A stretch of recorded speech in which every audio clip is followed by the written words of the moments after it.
one of the biggest lessons I came away from that is that I'm not here to do this alone. I have to allow in support, and it's going to feel uncomfortable. No more lone wolfing it. For you out there listening to this, if you're a lone wolfer, that is a trauma response to having to do everything and be the one that's responsible and hold everyone's emotions. Welcome to the Story of Spirit podcast, where practical spirituality meets real life. Hi, I'm your host, Sheetal Story. I'm a psychic medium, grief support counselor, professional astrologer, and a human design reader, and of course, a law of attraction master coach. With my unique blend of spiritual and practical tools, I am here to help you align with your soul-led purpose and ignite a life that sets your soul on fire. In this podcast, we are going to explore the principles of energy, astrology, spirituality, and psychology to help you heal your grief and create an aligned life and business from the inside out. Whether you are looking to deepen your intuition, understand your cosmic design, or transform your business, this podcast is for you. Join me each week for insightful discussions, practical tips, and inspiring stories that will guide you on your journey to living your very best life. Don't forget to subscribe and follow us on Instagram at Sheetal Story or wherever you listen to this podcast. Let's dive in and start this transformative journey together. Welcome to the Story of Spirit podcast. So today is a bit of a vulnerable share, and this one dropped in as I just started writing my 7 powerful lessons that 2025 taught me. And the 7th one is the one that I'm most vulnerable about and still learning. So it's not that I've learned these lessons and I'm done. It is new level, same devil. I like to say that because we think our healing journey is complete and I've done this and I've done the therapy, and it's never fully done. If you are breathing, you are still healing, you are still learning, but we cannot forget joy too, right? This is not just about doing the work and I'm sitting in it, I'm sitting with it, which tends to be a very spiritual. I hear a lot of spiritual women talk about, I'm sitting in it, I'm sitting with it. And like, where's the joy? Where's the fun? Where are you actually enjoying life? Because your soul came here to experience love and joy and delicious foods and the smells and the experiences of the world in this physical form. It cannot have those experiences in spirit. In spirit, all things are possible, all things are now. And so you can just literally see yourself on a Tibetan mountaintop, and there you are, as a spirit. But as a human, we have to strive for it. We have to make it happen. We have to save. We have to do all the physical endurance things to get ourselves to that mountain. And in that striving, doing, accomplishing is where we feel expansion as a human. So it's in the journey that we experience what it is to be human, but it's also expansion. And so it's not just sitting in it, sitting with it, being in bubbles of where we have classes and we're learning things. It's actually the application and the embodiment of the being, of the doing. So each year I like to look back on not only my word of the year, I've talked about it on this podcast before. I like to have a word of the year that is an embodiment word that's coming forward from my soul, that is the essence of the year ahead. And it's not just chosen frivolously, but it does come in a moment of clarity from my soul's perspective, not my mind. My mind's not creating the word of the year. So it's not hard. And why it's not hard is because I'm not beholden to the time that it shows up. And I'm not beholden to that this word has to stay stagnant. That is actually not the case. You are not a stagnant being. You are evolving, you're growing. We all are. So if you choose a word of the year, to choose it with kindness, reverence, understanding that it is changing as you are. You're a work in progress, and the word gets to shift. And I said to one of my clients who said she has a really hard time choosing word of the year because it feels stressful because she has to get it right. And I was like, oh, it sounds like your mind has hijacked something that's supposed to be very spiritual and beautiful. What if you let the mind step aside and let your spirit feel the essence of what you want this year to be? Maybe that's the essence of what you want this year to be. Or maybe it always is a wanting, because you don't really know what it's going to be. And, desire and wanting are two different things. Wanting is sort of scarcity, right? I want this thing because I don't have it. But a desire is an embodiment. It's coming. right? I know that it's an emotion. So it's different. One is kind of grabby. If you think about like, I want this thing, I really want this thing, you get hungry.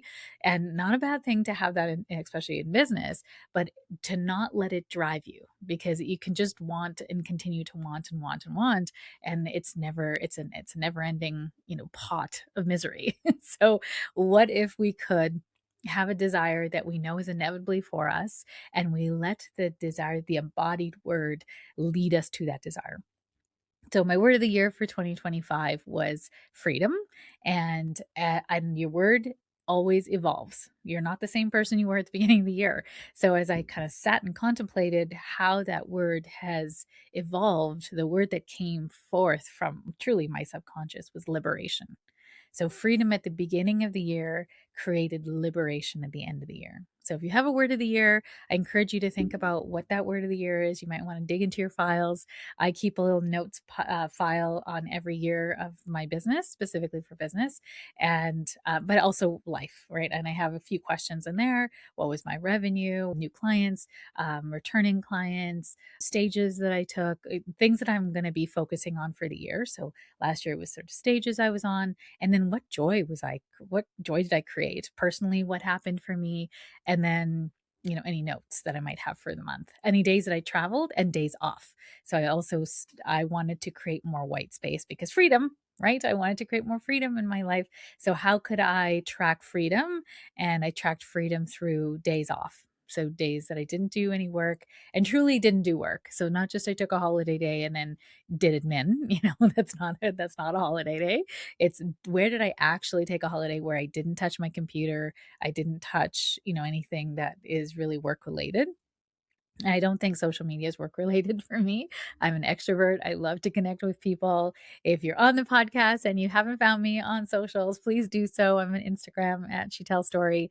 I literally am in my DMs. I answer all of my DMs, and yeah, I love to have conversations in the chats. So it's really interesting. When the freedom was the year, word of the year, I started to track those metrics that helped me to see, did I really accomplish freedom in this year? And I feel like I did. My schedule is so much more open. And what I noticed from having that open schedule was opportunities came in. So I'm going to say this is my first powerful lesson of 2025, because 2024, I was so overscheduled. My calendar was so full. And so I would see 5 to 7 clients a day, Tuesday, Wednesday, Thursday, and then Monday and Fridays were admin days. But then I started to take clients on Mondays and Fridays because I just didn't have anywhere to put them. I really wanted to see clients. And I really grappled with the fact that I have skills to help everyone. I can really help a lot of people. I mean, not everyone, obviously, because I'm not for everybody, but I have a skill set that can really help women become unstuck in their life, to help them heal the roots of the patterns and the beliefs that are continuing to keep them stuck, because they're rooted in grief from the past. And we can do so in a very spiritual and aligned way, where we do spirit, body, mind, and it gets results, and women move blocks out of the way. They see more success than they ever have, more joy, more alignment. I know I have this, and yet I am so unique, because I don't know anyone else who's a psychic medium, grief support counselor, business human design coach with a professional astrology certification that has all these things in it. Like, it's just a lot. It's a lot of skills and tools. And you know what? There's a lot of us doing work in this area. So I had someone recently message me and said, I'm in the grief field too. I just found you. Love your podcast. I was like, thank you so much for finding me and for listening. And I love that you're in the grief field too. We need everyone. There's so much grief in the world, right? And so many people comparing their grief. You see it all the time in Facebook pages and comments on posts and stuff. And I was like, man, do we just have so much grief to heal? And when I realized that I'm not for everybody, and I cannot fill my schedule to the brim like that. Abundance, yes, great. And I also want freedom being my word.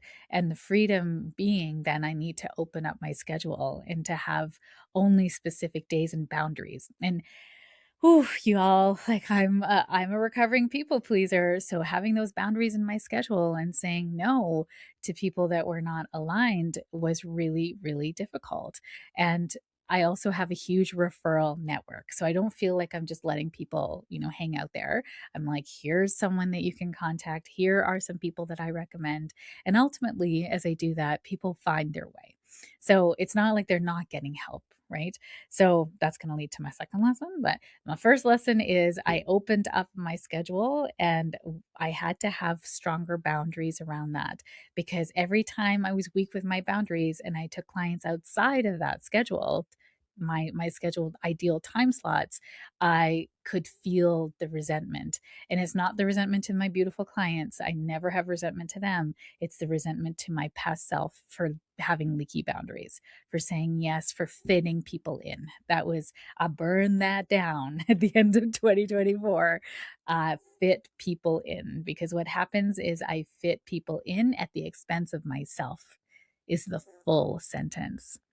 And I was famous for, I'll fit you in, I'll fit you in, find a way. And expect, I mean, I can feel your pain. I'm an empath.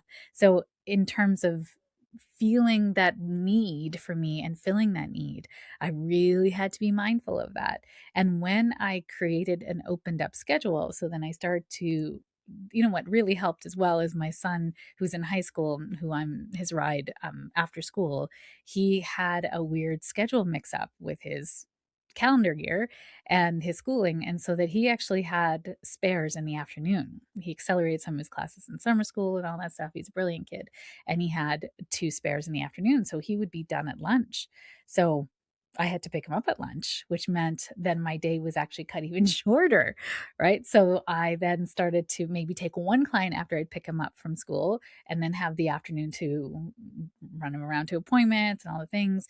And so I changed my schedule to be Tuesdays, Wednesdays, and then Thursdays I would see like astrology clients if they booked in, but it's early dismissal as well. And then there's jazz band, all the things that my kids, it just, busy.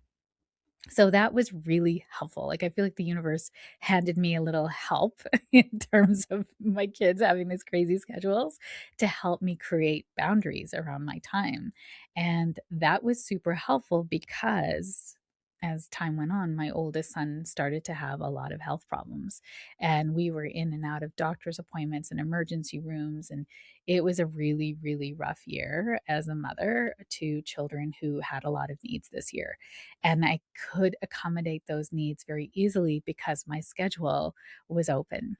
So I'm so, so grateful to past me for having these boundaries. And 2025 taught me that when I have a more open schedule, I can then accommodate my kids, and I can accommodate amazing opportunities dropped in, speaking engagements, or can you be in this place at this time? Or I have somebody that I think you should meet. And oh, I have an appointment. I have afternoons open. I have a Thursday open. Like, so I had opportunities for those to drop in.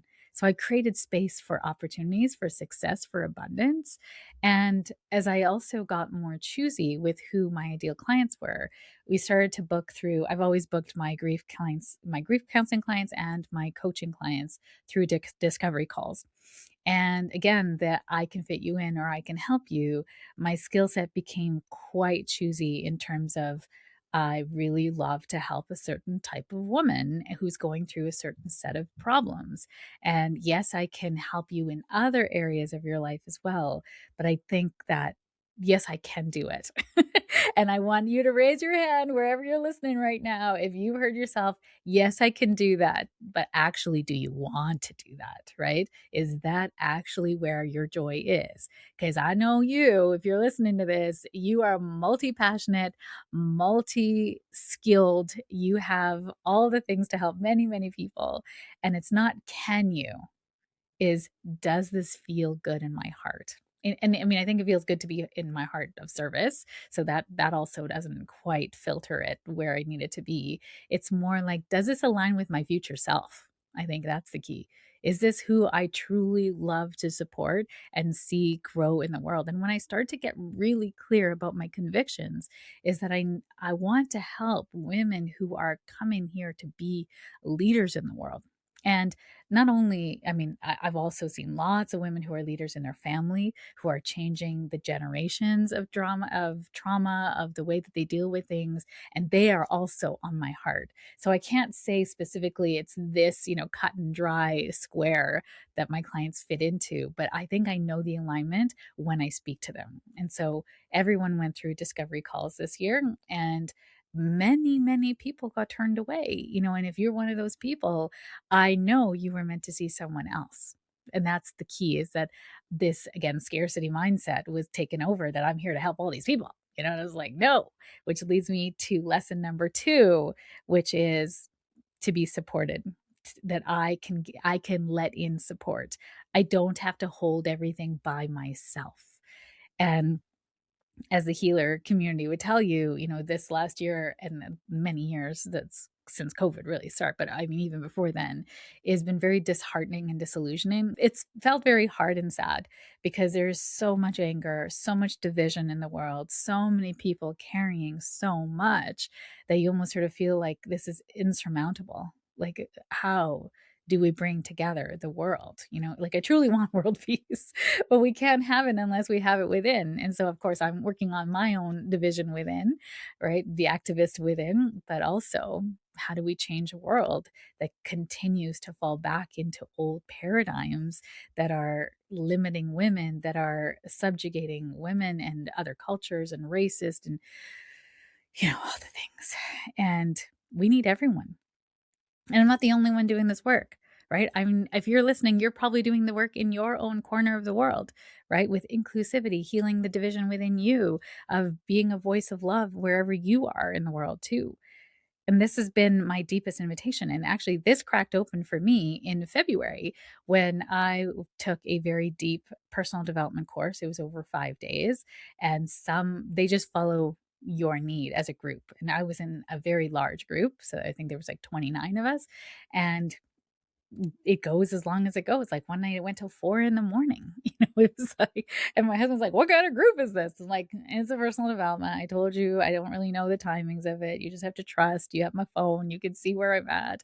And I wasn't alone in that. There was a lot of amazing, a lot of love coming into that group from people who were holding us in, outside the group. But one of the biggest lessons I came away from that is that I'm not here to do this alone. I have to allow in support, and it's going to feel uncomfortable. No more lone wolfing it. For you out there listening to this, if you're a lone wolfer, that is a trauma response to having to do everything and be the one that's responsible and hold everyone's emotions. And what happens to your needs and your emotions? They get depressed, they get pushed down, and you get depression, right? Because you are pushing down your emotions. And when you let it all out, there's inevitably a let out, because your body can't hold it all for so long. There's inevitably a breakdown to break through, right? So if you've gone through that, you're not alone. And it seems to be a midlife thing for women. So in astrology, the midlife is considered when you have your Uranus opposition. So when Uranus comes back to its original position, or opposing its original position in your chart, and Uranus takes about 84 to 86 years to go around your chart. So it goes in its, so you'll have one revolution of it through your chart in your lifetime, maybe a little bit more, depending on how late you live. But 84 to 86 is called your Uranus return. And it's a time, Uranus is the planet of change, chaos, upheaval, but it's also it's a higher octave of Mercury. It's genius energy. It's your effervescence. It's your individuality. It's what makes you you. You're not here to conform. That's why in our mid 40s, we have this huge awakening, right? And they used to call it the midlife crisis. And my beautiful friend Jillian renamed it the midlife breakthrough, because it is, you're breaking through all the crap you've been carrying. You don't care anymore who sees you naked. You don't care anymore what your hair looks like. You don't care anymore if you got makeup on when you leave the house. That we do not care club on Instagram and TikTok is the best, because it is midlife breakthrough at its best.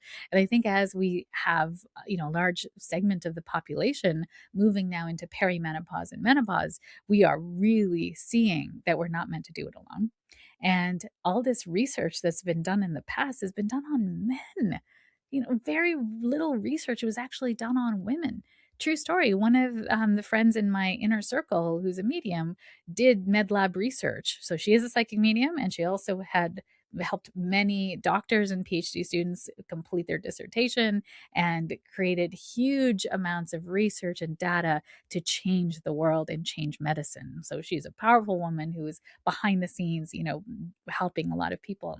And she herself said that actual research that was done on women did not exist in studies until the 80s. The 80s. So all the studies that they were being done on were majority men, if any women at all, right?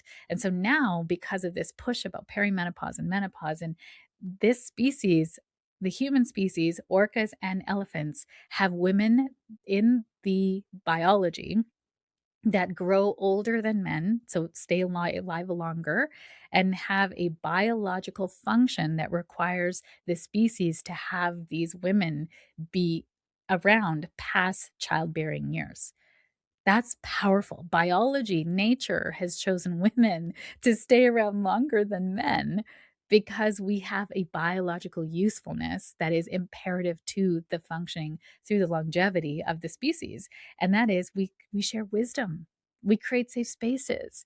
We come into a place and time in ourselves where we now become the wise elder, right? And in I'm sure you've heard the maiden, the mother, and the crone, right? That's actually false.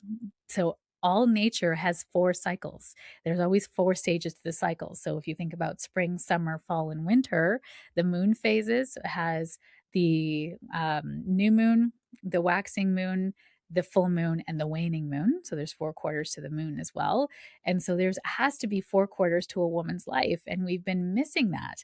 And I like to rebrand it as the seed, which is your youth, the sower, which is you're planting seeds of what it is, and now you're kind of starting to reap the benefits of it, and it has no bearing on whether you have a child or not.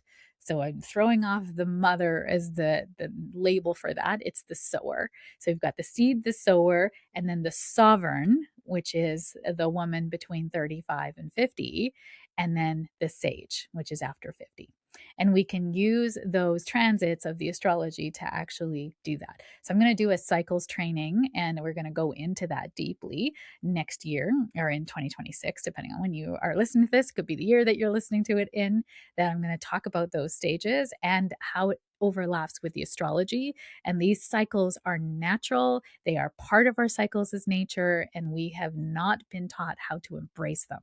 And so, as women who are in midlife, we are in our sovereign age. This is an important and such a powerful time for women. We are coming into our next career. And, when I hear, especially of like my mother's generation and grandmother's generation, when they're like, retirement was blissful. And I don't know any woman that just sat back and watched Price is Right, in their blissful years. They became caregivers for young ones in their family. They took up charity work. They took up new arts and crafts. They took up new social circles. Like, it is not a time where we just, wither and die. Like, it's a time of a new life. It's a new beginning, right? And I think of our generation, especially my generation, I'm 48, is going to have this purpose and usefulness that we want to continue to do. Like, I really don't see myself retiring from this, because what would I do? Like, I would be so bored. I have things to do. I have a big mandate in this lifetime. I want to help a million women step into their intuition. How fun would that be to travel around with my amazing husband, maybe my kids if they want to, and do speaking tours around the world, or talk about the book that I just wrote in Geneva at the UN? Like, who knows, right? And why not couple that with my family as well? I love to travel. And also share the word of intuition, bringing women back into their soul self, the rise of the divine feminine. We don't have to just have one or the other, right? Our brains are so wired for this or that, black or white. And actually, life is all about the gray zones, right? So, my second lesson was that I don't have to hold everything for everybody. Right? I can be here with others, and others are in their purpose and mission to alongside me. I'm not holding this line for everyone. So, to let myself be held, resourced, and supported, and partnered with people, with spirit, with strategy, with money, that my next level cannot be built on self sacrifice. And I really know someone needs to hear that. Your next level cannot be built on lone wolfing it and self sacrifice. This is your deepest invitation, really, is to come into collaboration, to let people help you, the right people help you.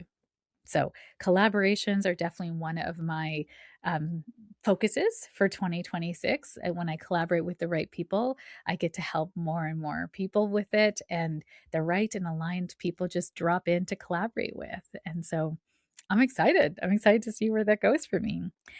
Okay, lesson number 3 for me was my gifts are far bigger than the containers I've allowed myself to play in. And I've been sitting in mastery, right? Human design, astrology, mediumship, intuition, grief alchemy. And this year showed me that undercharging, undervaluing, over delivering, I'm going to say, and playing in smaller containers no longer fits for me. My work is legacy work, not session work. Ooh, that was big, y'all. My work is legacy work, not session work. So I used to, when I first became an entrepreneur, which was about 15 years ago, my number one thing, the only thing you could book with me was readings, 1 hour readings. That's it. Then I added astrology, which is a 2 hour reading. And then you could do astrology plus the tarot, which was a 3 hour reading, which is that, or you could do mediumship plus the tarot, which was a 2 hour reading. So everything had its own like time slot. Everything was very regimented and siloed. And it wasn't until I did the work with my beautiful friends, actually, they kept reflecting back to me, Sheetal, you're the expert. You're not the person that someone just books this or that. They come to you and you meet their soul quality, soul essence, their soul, the issue that their soul is having in that moment, and you're the expert. You get to use all your tools, which then created She Tells Choice sessions, because then you just come to me. You don't have to tell me anything. I just become aware of things that are available in your org field. We just start to go into a bit of a psychic lesson, but then all of it's not a lesson or reading, but then I would bring in counseling, coaching, human design, mediumship. Like it would just be dependent on what your soul needed in that moment. And love that work. I still have a few of those clients that kind of find their way into my schedule. If you find an opening and you book it, you are meant to be in there, because oftentimes very rare that those slots come available, because all my coaching and grief clients and group work are in those time slots now. So when you find yourself into my schedule, or if you DM me for a time slot, I'll send you what I have available. But I book like now 3 to 5 months out, right? So if you want the spot, it's yours. And you got to wait. It's the right time. So, I don't see urgent cases anymore, which also is so fascinating to me. Because it's a different kind of need now, right? It's kind of a need that's just been simmering there, and it's okay. It's not urgent, but it's underneath, and it's actually preventing someone from moving forward, which is where I love to be. So those acute grief cases, or those acute reading cases, those emergency readings and stuff, I don't have the bandwidth for that. So I refer them off to others that do, which is fine, which is great. But it's not about, this is not about session work anymore. It's about legacy work. I want to help you build your empire. I want to help you heal your lineage. I want to help you change your lifestyle, not just a shot in the arm and then you come see me next year and everything's still the same. And it's so interesting, because as soon as I set that invitation, that intention, anyone who came in that didn't have that alignment, who's just looking for the quick fix, who just wants a reading, would find themselves not responding to me. It's so wild. They just won't respond, or they'll ask for dates and then they won't respond back after the dates. Or like there's multiple like layers you have to get through to book with me. And so they'd get through a couple of those layers, but then they won't make it all the way through to the end. Whereas I just had an amazing client step into my world where she's like, I know I need to work with you. I asked her a few questions. I felt the alignment right away. She signed her contract, booked her dates, and paid her contract within 24 hours. And I had all her session confirmations out to her within 48 hours. So from 48 hours from when she messaged me to everything being completed, done. She's going to see me in January, and I can't wait. I can't wait, because she's so aligned. She's so ready. She's all in. That's my client. And so it's not about this session work anymore. It's not about readings anymore. I still do readings. I still have them in there. Again, now at this moment in time, I'm booking in April, which is like 4 or 5 months out. And that's the way it goes, right? And that's not the way my business is structured anymore, because I want to play a bigger game in helping people change their lives. Can a reading change your life? Absolutely. I was just talking to one of my mediumship friends about it. A really poignant mediumship reading can change your life. Absolutely. Psychic readings can change your life with a really good psychic. So I'm not diminishing that work at all. And there's still sometimes mindset work underneath. So, you know what? Those clients that they can get the reading that really changes their life, calling them in too with an availability that isn't urgent, right? I meant to lead women into identity, wealth, intuition, and cosmic alignment, not just guidance, but transformation. I want to see you shine. I want to see you throw off those cloaks, those dark layers of mud that you've accumulated in your life, and go through life with joyful alignment, creating from your heart led purpose into something great. Even if that is your family, changing the relationship with your children, changing the relationship with exes, with new relationships coming in, creating a life for you, that's fantastic too. So I really want to be clear in this point that being an entrepreneur, being a leader is not more valuable than the mother who's changing her daughter's life, or the woman who doesn't have children and is still making a difference in the world in her own way. Okay, so it's not about these definitions of what is success. You get to determine what success is for you. I am zero judgment about success in terms of your success is what it means for you. And I want to see you feel successful in your life on your terms, whatever that is. Go shine your light. We need more light shine in this world, right? So do it, girl. I'm ready. I'm ready for you. Number 4 is I redefined goal setting. So in terms of I hate setting goals. If I'm going to super be honest with you, goal setting feels traumatic. It feels I honestly feel like I have some PTSD from school, and I use that word in a very lighthearted way. So I do recognize that people listening to this will truly have PTSD, and I do not want to diminish the power of that kind of wound and how hard that is. I have a response to goals that I would say is not positive. Okay, I'm saying it that way. And so I redefined goal setting. And why I hate goals is because it feels like it's this high mark that I have to achieve. You know what it feels like is when you had to go up, if you ever did track and field in school and you had to do the high jump, right? Or the triple jump. Well, neither I'm not a jumper, obs. Like I'm not meant for jumping with my body type. And so I always struggled because I just like, oh, I'm not gonna make it. It just feels like I'm going to try my hardest and I just can't lift my body to get that distance or get that height. And I would just be like, all right, we're just going to have to take the loss. And I feel like that with goal setting. It's always like this high bar. And can I achieve it? Maybe. It does not excite me. It actually diminishes my joy. And so I started to set goals with, can I be better than who I was? And this directly ties into my prover energy. So in this last year, was it last year or the year before? I let go of my prover energy.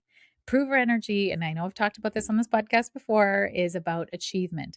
We're always trying to prove ourselves that we're smart enough, that we're good enough. And it comes from a childhood where we're highly criticized and where goals and marks are coveted, are rewarded, right? And of course, that is the way of it in the world. Parents will reward children's high marks because they think that's a measure of you're going to do well in school. And I like to say to my kids, it's not actually a measure of whether you're going to do well in the world. It's just going to show you where your interest is or what feels really easy. But also, it's a bit of a fallacy because high school is not a marker of how well you're going to do or what you're going to take up or the way your brain is going to form when you're in college or university, if you even decide to go to those places, really, right? So interesting. My parents really did parent me that you're going to go to university and that's that. And so I was sort of trained at a very young age. I'm going to go to university. I didn't have any other mindset in my mind. My brother, who's 5 years younger than me, was not parented that way.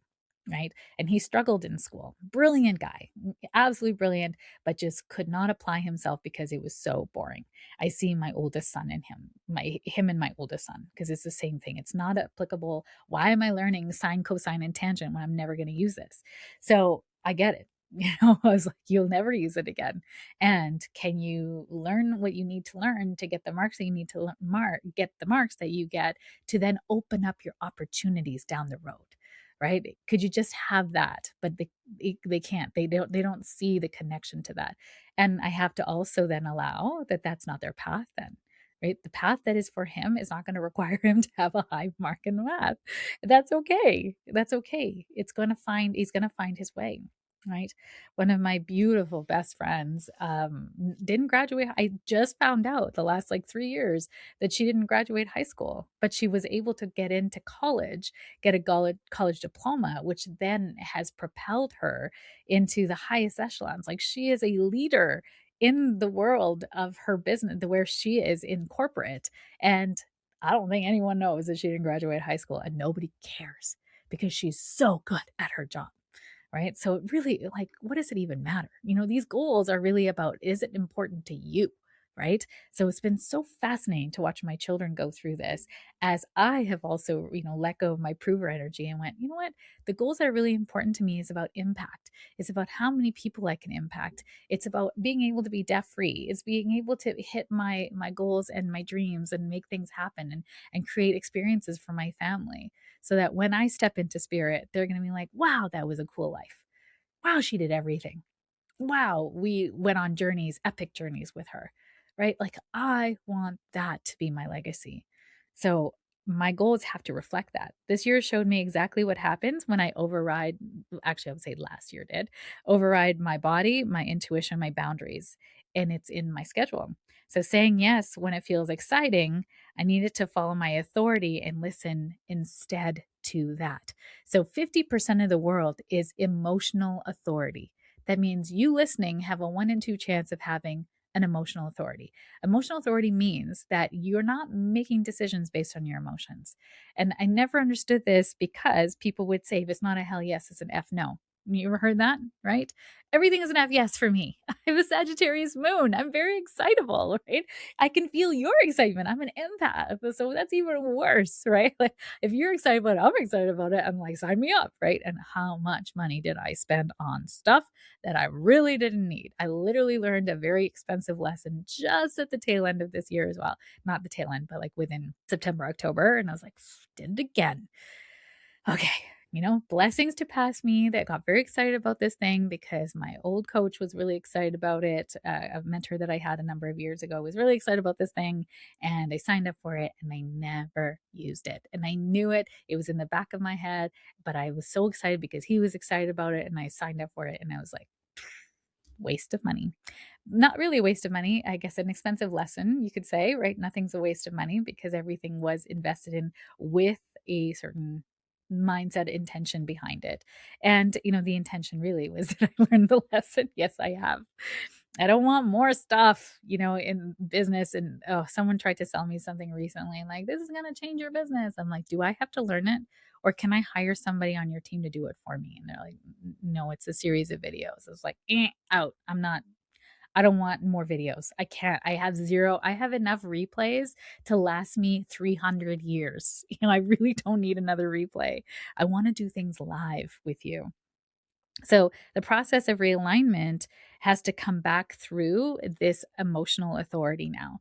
And the emotional authority means that I let my emotions let me know that something is a yes or a no, but then I don't make the decision on the emotional wave of high or the emotional low wave of low, right? So if I'm like an F no, that's not a time to make the decision. Or if I'm a L hell yes, that's not a time to make a decision. I have to wait for the waves to pass, ask myself clearly, is this aligned with my goals and with my resources? And if that's a yes, then that's a yes.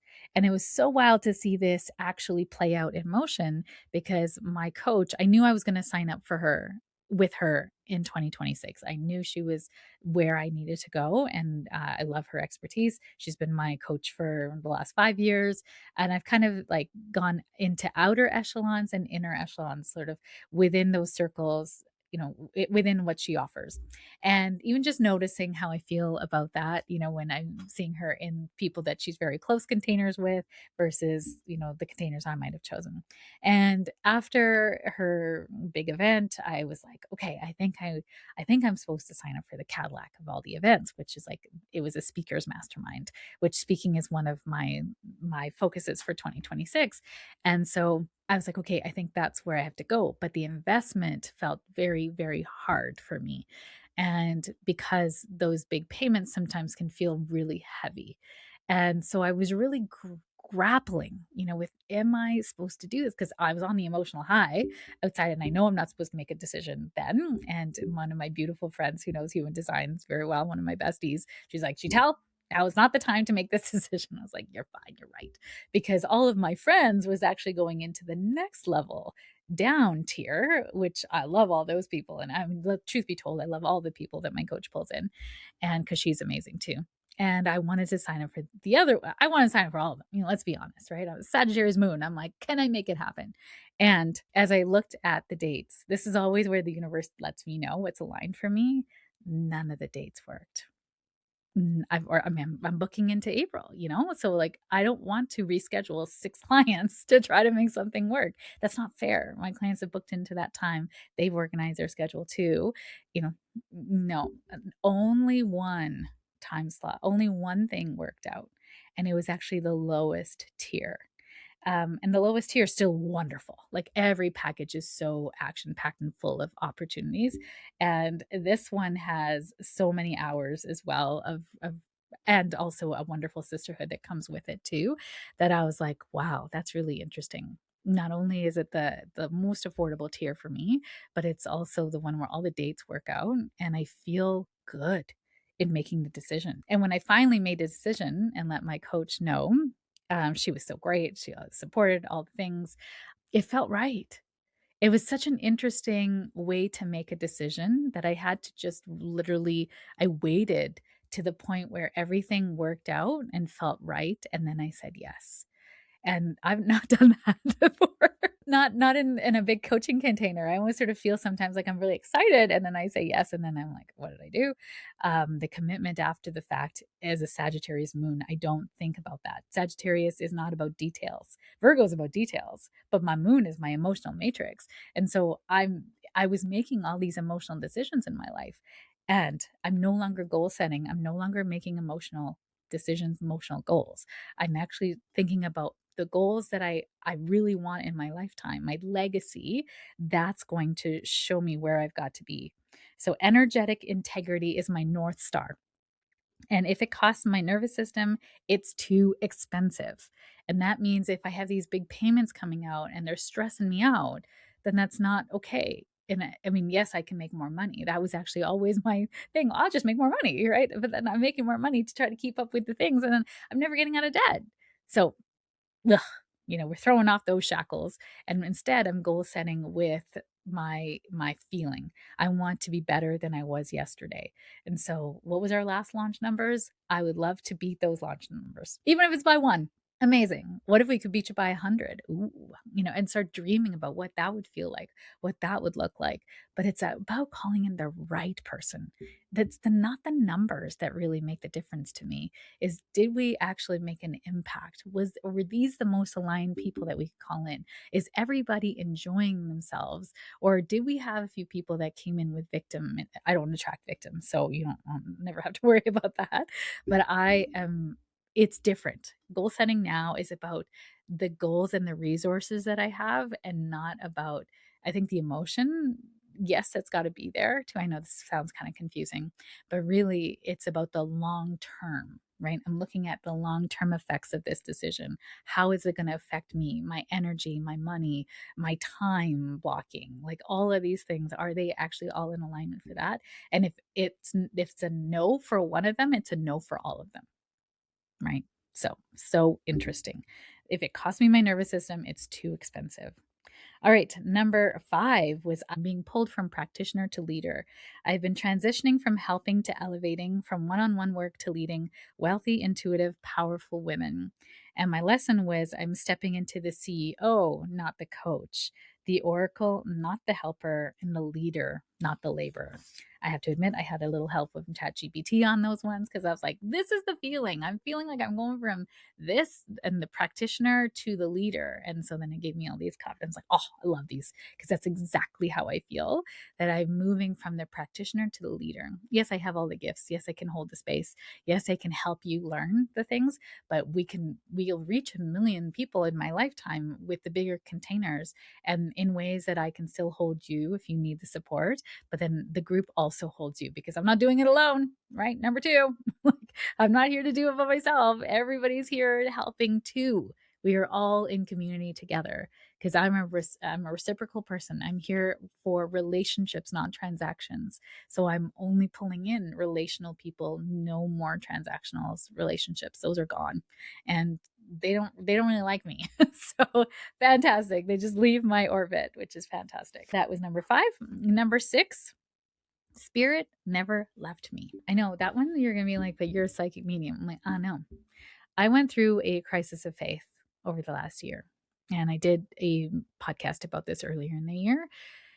And it was about my mediumship, if I'm being honest. I had worked with my mentor for 7 years and I started to become very disillusioned with the fact that my mediumship was actually, I felt like it was getting harder and I was getting worse.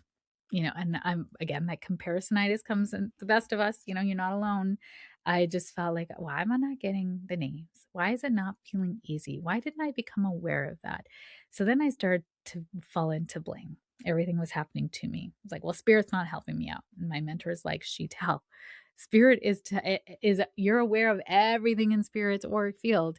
Why didn't you become aware of that? I'm like, so it's my fault. Is that what you're saying? He's like, I am not saying it's anyone's fault. Again, that blaming, right? Victim. I was in my story, y'all. And I'm like, fine, I'm gonna leave it all. Right? That's it. Maybe I'm not meant to be a medium anymore. Maybe mediumship was meant to bring me to grief so that I could become a grief counselor, and maybe I got to leave my mediumship because that's not really what I'm supposed to do anymore. So it was just a means to an end, right? I swear I could hear spirit laughing in my my stories to myself. I was like, okay, fine. I'm just going to leave it alone. And if it's meant for me, it'll come back, right? Truly, right? Open the cage and let the bird out, right? And just like, if it loves you, it'll come back. And if it doesn't, it doesn't. And that's okay. And so I didn't really do any mediumship. I sent away a lot of people who were coming in for readings just for mediumship. Again, She Tells Choice doesn't guarantee mediumship reading there. So so that was fine. But I was not doing demonstrations of mediumship, which are like big group readings and stuff, which I love to do in the past. But because I didn't have faith in my own abilities, I let it go. I have a mediumship development group as well, where we didn't meet for a time because I was like, well, if I can't hold space for me, how am I going to hold space for all these beautiful humans that are coming in to learn? I know all the philosophies and the mechanics of mediumship, and I know what good mediumship is. But if I can't hook into their spirit, then like, what am I doing? Like, I really had a crisis of faith. And I felt lost. I felt overwhelmed. I'm not overwhelmed because I feel like overwhelm is a choice. I was just like, meh, I'm going to leave it alone. I was definitely unsure. And the truth was, my spirit was actually shifting frequencies, calling me into a higher level of trust and not giving me less clarity. It was actually just asking me to listen and to just trust. And I would go for brunch with a dear friend of mine who's an excellent psychic medium. We do so well together on stage. And she's like, what do you think? If we do a dem together? And she kept asking, and I was like, no, I think I'm good. I think I'm done. I don't think I'm going to do it. And we meet once a month. And so I remember it over the summer, I think it was like June or July. And she said, Sheetal, like, what do you think? We have great chemistry. And I was like, yes, yes.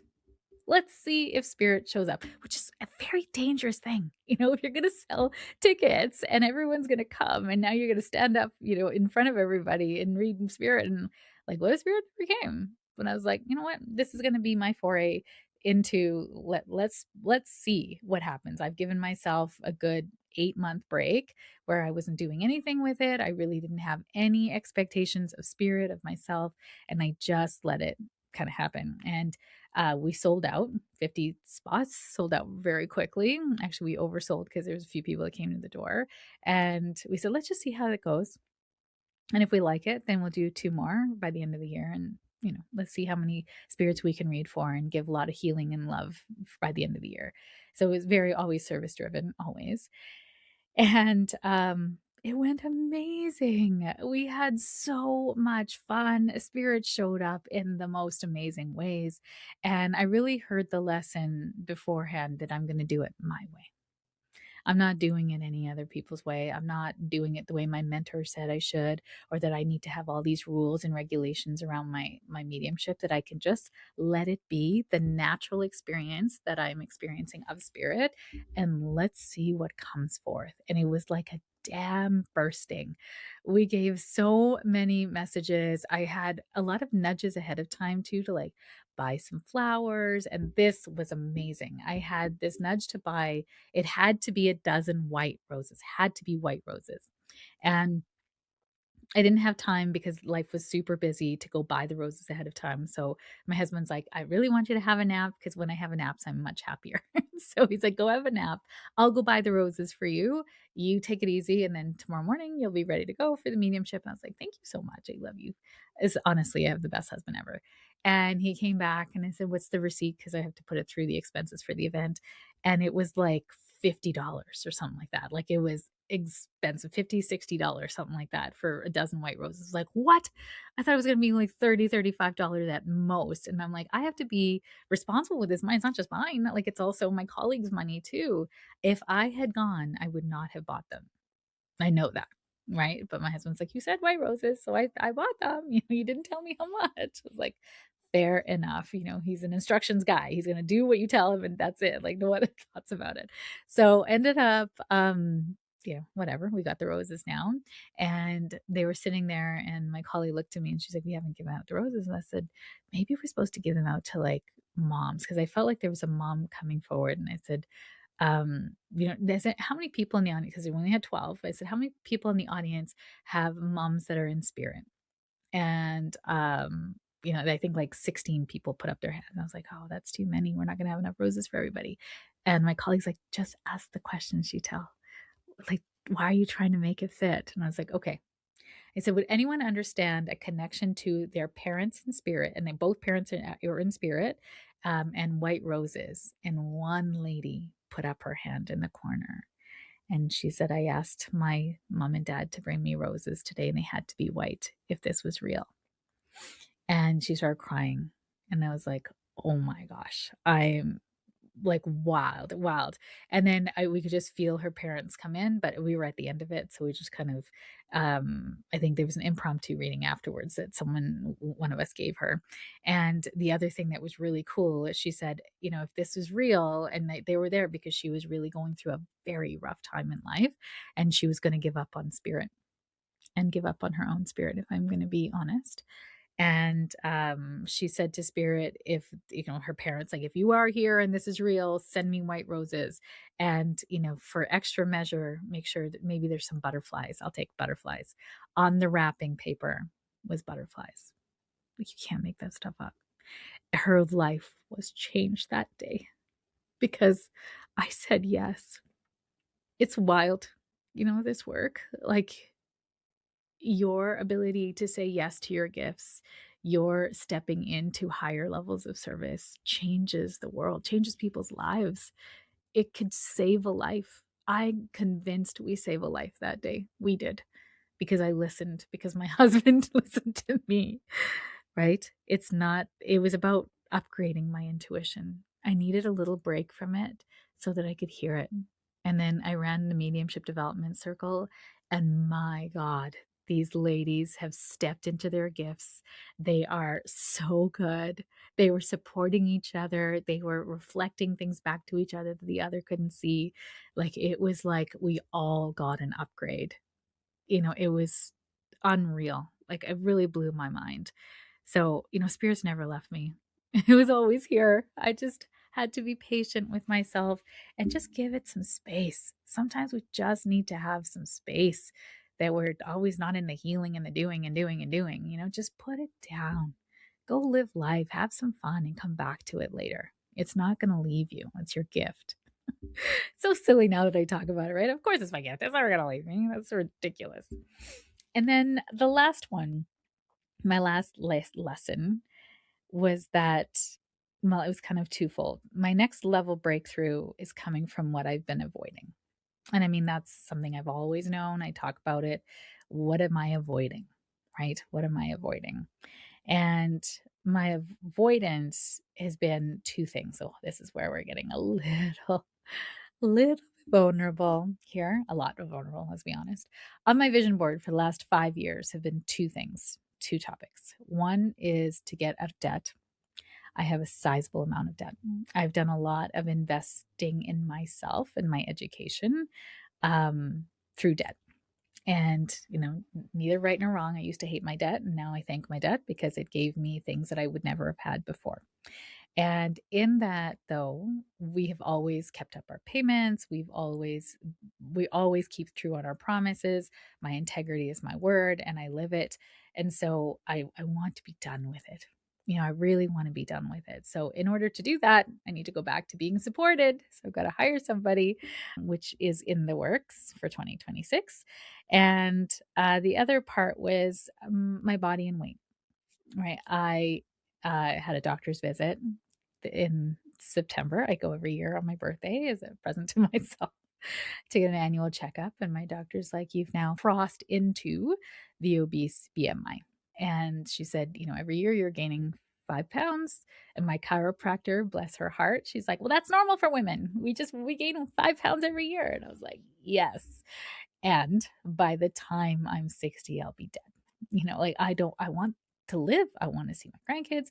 I have such a huge mission on my heart. I want to see it come together. I want to see big changes on this planet before I pass. I don't want to go soon. I have to prioritize my weight, my body, my health. And so these two things are things I really have to make non-negotiable. And as I looked at what was holding these things on my board, why could not I can achieve anything, y'all? Like, you tell me your goal and I'll help you get it. And why are these two things so elusive? And it was underneath it all. I know this is going to sound absolutely bonkers, maybe not to you because you might feel this too, is that what if I really try hard and I can't? What if I can't? Then what? Like, who will I be? Am I really then a good coach, a good all the things? It's like, well, that's ridiculous. I have manifested thousands and thousands of dollars. And instead of putting it towards debt, I put it to trips. I mean, those are choices, right? I mean, I was like, the debt's always going to be there, but this opportunity to go on this trip's not, we're going to take it. And I mean, I think blessings to that as well, because I've had so many wonderful experiences, blessings from debt as well, that I would not have had if I just had to pay it off. I had a good friend, a past really good friend, that kept saying to me, you don't prioritize your debt, you're never going to get out of debt. And you keep spending this money on these things. Like, she's like, I don't spend money if I don't have it. I was like, yeah. So if that was the case, then I would have none of my credentials right now, because it would be about paying off my debt. So I don't think that's truth, right? I think that was her perspective on things. But the truth is, I get to decide now that I don't want this, and I'm going to try everything in my power. I'm going to make it my non-negotiable goal for 2026 to have these two things happen. And I already started, on my personal journey, health journey, and I'm very excited to announce I'm 15 pounds down of 60, y'all, 60 to lose. I'm declaring it on the podcast. Ooh, that's terrible. Okay, I mean, if I have 50 is really the most. 60 would be a stretch. But I mean, and weight is just weight, and it brings up a lot of things for people. Now, I used to model in my 20s. I was very fit and healthy. I played sports. I played women's hockey. I worked out. I was at the gym. So this is about being better than your past, like, but being better than your yourself. Like, it's not about comparison and seeing anyone out in the world and saying, I want to be like that. It's actually, I want to get back to the healthiest and when I felt the best in my own body. So I want you to think about that for you. Now, if weight brings up a trigger for you and it's, weight is just weight, it's actually about feeling good in your body, feeling good in yourself. And you have to think about what that feels like for you. So number, it's just a number on a scale, right? But I know how I felt back in those days. And I'm 48 now. I'm not 21 anymore, but I can still make my body stronger. I feel better in myself. I can feel better being on stages, which then also amplifies my abundance. I can show up because I have more energy now. I'm clear headed. I have no inflammation. My thoughts are so clear, right? I'm not jumping over my words or trying to find the right word. You notice that? Like, I'm so much clearer in speech because of all the things I'm doing for my health first are paying off. So I have to make my health and my money story non-negotiables for 2026. And that's what I'm doing. So this next level of breakthrough is going to come through what I've been avoiding. And if I was being honest with the way I felt, I was scared to try because I was scared to fail. Does that sound so silly? But if you went through my manifestation challenge, that was actually one of the ways that we hold ourselves back, right? And so you might see yourself in that story, and that's why I'm sharing. Now, that one's the most vulnerable of all 7 because it is still ongoing. It is the most vulnerable share of all of them. And, where I guess feel vulnerable is because it's still in motion, right? It's not completed. But yet, none of these goals are completed. They're just new evolutions of this level that I'm at, right? New level, same devil. So, I'm really excited. Everything I have put my mind to, I have accomplished. I never fail. I learn and succeed, and I always win. I always win. So even now I feel like I've won, right? Even now it's all coming together and it's because I made it my non-negotiable. I didn't avoid it, right? And avoidance can also then continue to enable you in your bad habits. So it's interesting how many habits have changed in my life over the last 3 months because that's when I started this, because I'm not waiting for 2026 to start these goals because it's like, I get to start it now, right? That was my thing for me.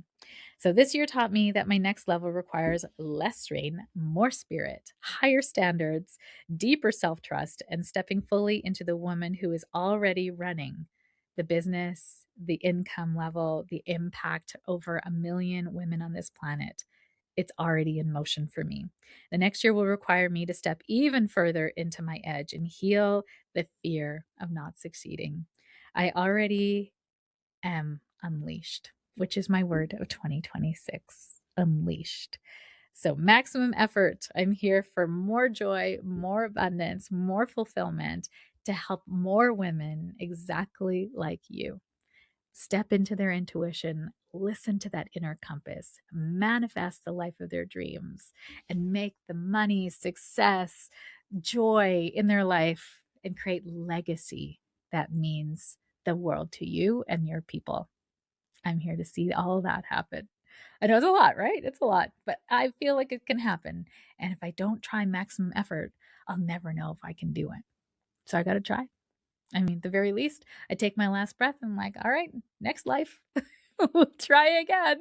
Because it's not you only live once, y'all. You're going to live again and again and again. And you get to learn in every lifetime. So I'm so grateful for you. I am so excited for your year ahead. If you made it all the way to the end of this podcast, thank you so much for being here, for all of your support. I can't wait to see where 2026 goes for you. And if you want to drop me a breakthrough for you in the DMs on Instagram or an email, I will cheer you on and say congratulations on this new level. I can't wait to see where you go next year. Thanks for being here. A very happy new year to you. Happy holidays to you and yours. And I love you.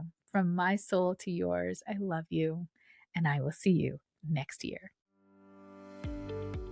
Thank you for joining me on this episode of the Story of Spirit podcast. I hope you have found inspiration, support, and practical insights to help you align with your soul-led purpose and live a life that sets your soul on fire. If you have enjoyed today's episode, please subscribe to the podcast, leave a review, and share it with a friend. Your support helps us to reach more listeners and continues to provide valuable content. I sincerely appreciate every share, and I know it is how most people find me. It is because caring people like you have shared me with them at the right and perfect time.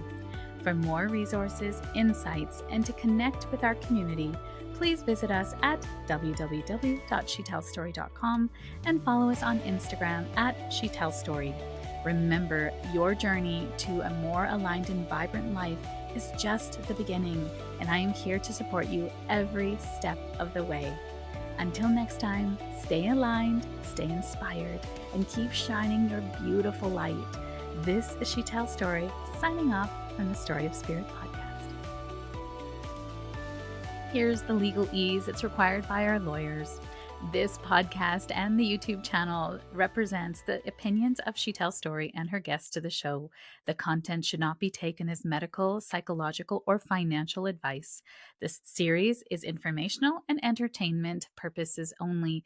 Because each person is so unique, please consult your healthcare professional, your mental health dream team, your financial advisor, or anyone else that's an expert in the field in where you are thinking of making big choices in your life.